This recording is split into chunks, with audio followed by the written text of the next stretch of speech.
10대 트로트 스타 세 번째 주인공은요. 국악 트로트 신동이죠. 15살 김다연 양입니다. 뭐 김다연 양을 보고 있으면요. 이게 학생이 맞나?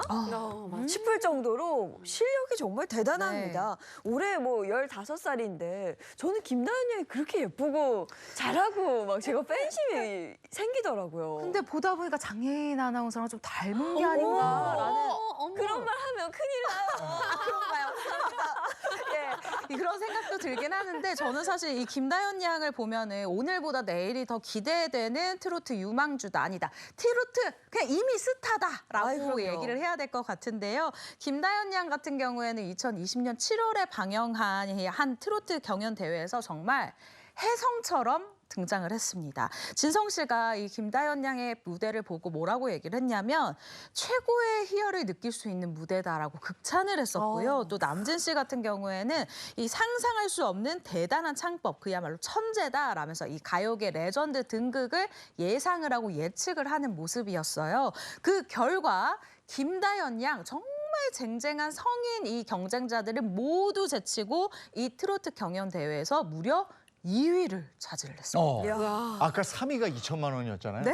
그럼 2위는 네, 여기서 또 반전이 있어요. 2위를 했는데 아무 뭐 상금과 부상이 없었어요. 왜냐하면 이 프로그램이 1등이 다 받기 이런 시스템으로 경연을 몰아주기예요? 펼쳤어요. 네, 그래서 참고로 1등은 1억 원을 받았다.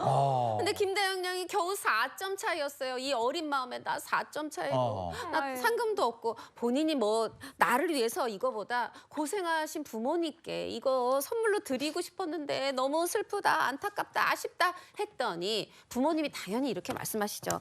아니다. 그 2등을 한 것만으로 이미 큰 선물을 준 거다 하면서 속상한 마음을 위로도 하시고 2등한 걸 칭찬도 하시고 그렇게 하셨다고 하네요. 근데 김다연 양의 노래를 들어보면 특히 좀 깊이가 있는 것 같아요. 네. 이유가 있나요? 이게 우리 노래에서 나오는 그 구성짐과 깊이인 것 같은데요. 김다연 양 같은 경우는 판소리와 그리고 트로트를 아주 절묘하게 섞은 트로트를 보여주고 있습니다. 이 아버지의 권유로 4살 때부터 정말 쟁쟁한 선생님들한테 수업을 받았는데요. 김명인 명창에게 경기 민요를 배웠고요. 또 박복희 명창에게 판소리를 배웠어요. 기본기가 아주 탄탄하다라고 설명을 할 수가 있고요. 덕분에 2018년도 제19회 공주 박동진 판소리 명창 명고대회에서 학생부 판소리 부문 최우수상을 수상을 했고요. 2019년도에는 제32회 전국 어린이 판소리 왕중왕대회에서 최우수상을 받은 적이 있거든요. 방금 보실 영상들도 정말 어린 아이잖아요. 소리의 이 울림의 크기가 정말 대단합니다. 아니 저 진짜 국악 신동인데 잠깐만 들어봐도 네. 이 국악 신동이 왜 트로트 경연에 간 거예요?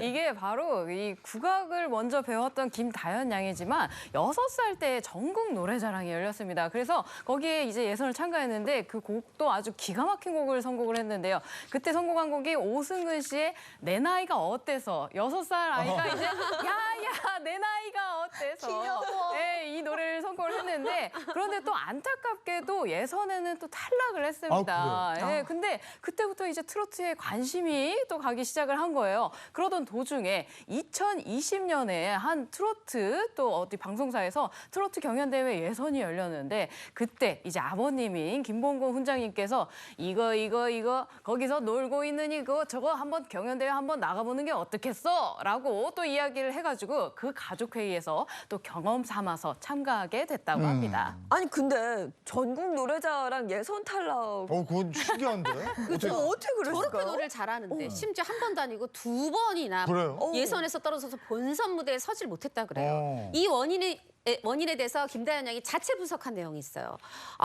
저는 혼자인데 다른 팀은 2~3명이 함께 출연해요. 어린이 출연자들은 귀엽고 재롱 떠는 게 유리하거든요. 그 친구들은 노래도 하고 춤도 추는데 저는 노래만 해서 그러니까 절대 실력 때문이 아니라 숫자에 밀려서 떨어진 거예요.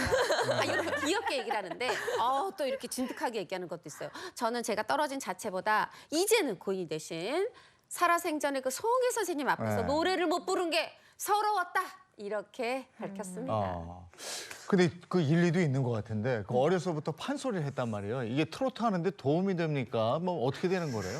일단 김다연 양이 얘기를 한 게요. 판소리 같은 경우에는 막 몇 시간 동안 부르는 경우도 있잖아요. 그래서 이 가사를 외우는 게 굉장히 어려운데 트로트도 어렵다라고 고충을 밝힌 바가 있습니다. 그 이유는요.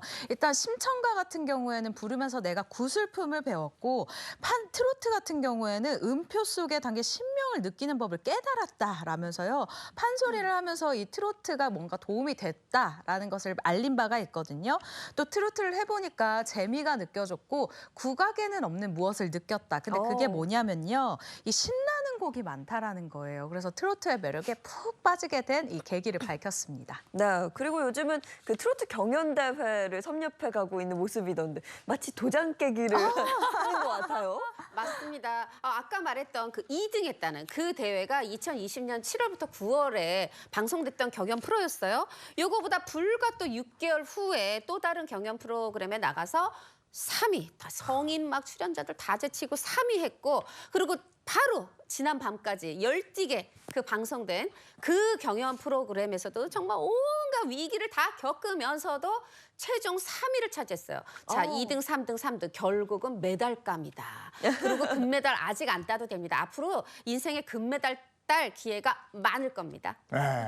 김다연 양이 이렇게 10대 트로트 스타로 성장하게 된 백그라운드, 배경에는 부모님의 영향이 있다고요? 네, 맞습니다. 부모님이 아주 든든한 서포트를 해주고 계시는데요. 먼저 우리 김다연 양의 어머님은요. 김다연 양이 공연을 할 때마다 헤어와 그리고 의상을 담당을 하고 계시고요. 그리고 김다연 양의 아버님은요. 청학동 훈장님으로 유명한 또 김봉곤 훈장님이신데요. 요즘에는 이 본업 대신 부업인 이 김다연 양의 로드 매니저로 운전은 물론이고요. 거기에다가 트로트 경연할 때 그 느낌에 맞춰서 곡 선정까지 해주는 등 아주 김다연 양을 향한 애정을 듬뿍 드러내고 있다고 합니다. 네, 요즘은 뭐 만나는 사람마다 다현이 아빠, 다현이 아빠 그렇게 부르고 예전에는 이제 아빠 위주로 막 사람들이 사진 그쵸. 찍고 맞아요. 사인 받고 그랬다면 이제는 다 딸한테 그런 얘기를 하시더라고요. 그렇죠. 관심이 대물림 됐다라고 해야 될 것 같은데 김봉곤 훈장 같은 경우는요. 이 방송 경력이 벌써 30여 년이 넘었어요. 베테랑 방송인이라고 해야 될 것 같은데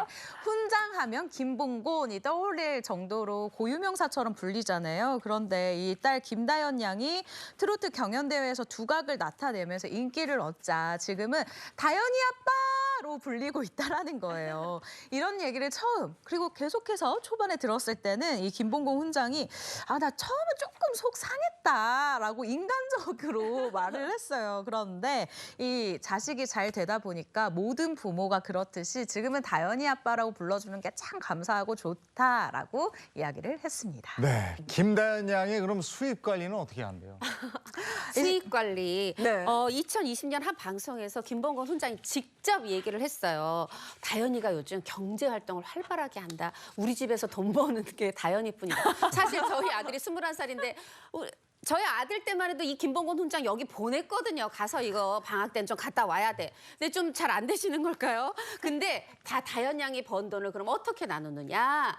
3대 7 누가 3이냐? 다연 양이 3, 우리가 부모님들이 7이다 이렇게 얘기를 하고 있어요. 근데 김봉곤 원장이 정확히 얼마를 버는지는 모르는 것 같은데 이유가 이 통장 관리는 다연 양 어머니가 맡아서 하는데 저는 그래도 10대지만 3을 준다. 야 우리가 키워줬으니까 다 우리 거야. 이거 3대 7 괜찮은 것 같아요. 그래도. 근데 다현이 양이 진짜 똑 부러진다 싶은 게요. 수입 관리는 어머니가 전부 맡아서 하지만 통장을 이렇게 한 번씩 여러 번 확인을 하나 봐요. 관리를 그렇죠. 한다 그래요. 도장은 내가 들고 있다. 약간 이런 느낌인 것 같은데요. 이 어린 시절부터 통장 관리는 본인이 직접 해왔다고 합니다. 이 김다연 양의 부모님 역시 같은 생각인데요. 네가 열심히 노력해서 번 돈이니까 관리는 네가 해야 된다. 부모라는 이유로 이 통장을 다 가져가는 건 아니라고 생각한다라고 이야기를 했습니다. 한마디로요. 이 아까 수익이 3대 7로 나눠진다고 했잖아요. 김다연 양이 주면, 그러니까 보내주면 그대로 받는다. 이렇게 해석을 해도 나쁘지 않을 것 같네요. 아니 그리고 또 고향으로부터도 뜻깊은 선물을 받았다면서요? 네, 맞습니다. 경상남도 하동이 고향인 우리 김다연 양은요. 8km 정도 되는 김다연 기를 또 선물을 받았습니다. 그 같은 출신인 또 정동원 군도 역시 정동원 기를 선물을 받았는데요. 김다연 양의 그 김다연 길이 조금 더 길다고 합니다. 이에 대해서 다연 양이 저 동원이 오빠 길은 약간 저 도시 쪽에 있고요. 그리고 저희 이 김다연 길은 청학동 산골 쪽에 있어요. 그래서 조금 더 긴데 김다연 길 가면은 아주 꽃도 예쁘고 길이 아주 잘 돼 있다고 이렇게 김다연 길에 대한 애정 그리고 자랑도 빼놓지 않았습니다. 네. 그런데 김다연 양은 그 무차별 악플 때문에 굉장히 또 마음고생을 했다 그래요. 어떻게 보면 그냥 트로트 경연에서 그 노래 준비하고 이것만 해도 마음고생이 심할 텐데 그 트로트 경연대 기간이 인생에서 가장 힘들었던 때라고 그래요. 특히나 두 번째 출연했을 때 처음에 2등하고 다시 6개월 만에 출연했을 때인데 굉장히 좋은 성적을 내고 있는데도 그러니까 최종 3위까지 했겠죠. 그런데도 상처를 받은 이유가 사람들이 2등 했는데 왜 또 나왔냐? 금세 왜 또 나왔냐? 막 이렇게 얘기를 하고 말하자면은 뭐 어린 아이인데 부모가 너무 막 방송 출연시키는 거 아니냐 막 이렇게 가족까지 걸고 넘어지고 심지어 걸고 넘어지다 김다연 양의 외모까지 이거 외모 얘기하면 안 되거든요. 아이고 아버지 김봉건 훈장이랑 똑 닮았다 이렇게 막 얘기를 해서 아버지 김 훈장도 이래저래 마음고생이 심했다고 합니다. 그 참 한가한 사람들 많아. 그러니까요. 뭘 그렇게 그리고 이 어린 나이에 또 얼마나 그게 이렇게 가슴에 팍팍 박히겠습니까? 맞아요. 저는 사실 이런 미성년자 아이들에게 아직 15살밖에 되지 않은 아이한테 도대체 악플 남길 게 뭐가 있나 싶은 생각도 드는데 이렇게 끊임없이 악플이 이어지자 소속사 차원에서 이제 아티스트 보호를 위해 팔을 걷어붙이고 나섰습니다. 더 이상 악플을 좌시하지 않겠다라는 뜻을 나타낸 건데요. 지속적인 이 모니터링을 통해서 증거를 취합해서 경찰서에 고소장을 제출을 했고 앞으로도 이 혐의자에 대한 어떠한 선처는 없을 것이다라고 강경대항 입장을 밝혔거든요. 악플 쓰지도 말고요. 읽지도 맙시다. 네. 김다연 양 요즘 어떻게 지내고 있어요? 김다연 양이 사실 이제 한 살 앞당겨서 고등학교에 진학하게 됐어요. 어떻게 된 거냐면 2009년 2월생이거든요. 근데 이제 가수 활동하느라고 중학교를 중간에 그만두고 검정고시를 치렀는데 일찍 검정고시 합격하면서 친구들보다 한 살 먼저 지금 중학교 졸업장 딴 상황인 거죠. 그래서 올해 3월에 예술고등학교 실용음악과에 입학을 합니다. 실용음악과니까 아무래도 학업과 가수 활동을 좀 병행하기 쉬울 것 같아요. 그렇게 둘 다 좀 두 마리 토끼 다 잡아보겠다. 이런 포부를 밝히고 있습니다. 예, 알겠습니다. 다음 스타 얘기 들어보죠.